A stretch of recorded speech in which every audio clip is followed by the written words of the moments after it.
How to turn off any iPhone without touchscreen. Hello guys, this is Atticus and welcome back to another tutorial video. In today's video, I'll teach you guys how you can turn off any iPhone without touchscreen. So this is not a forced restart.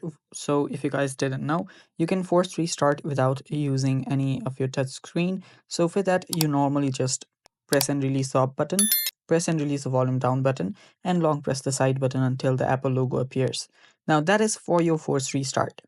So we will not be doing that. What we will be doing is we'll simply turn off our iPhone without any restart. So for this, you will actually need to keep on pressing your volume up button, and after you keep on pressing your volume up button, you'll also need to press your power button.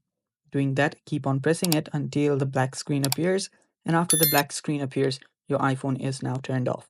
And that is how you can turn off any iPhone without touchscreen. Thanks for watching. That's all for today's video. Stay tuned for more, and bye bye.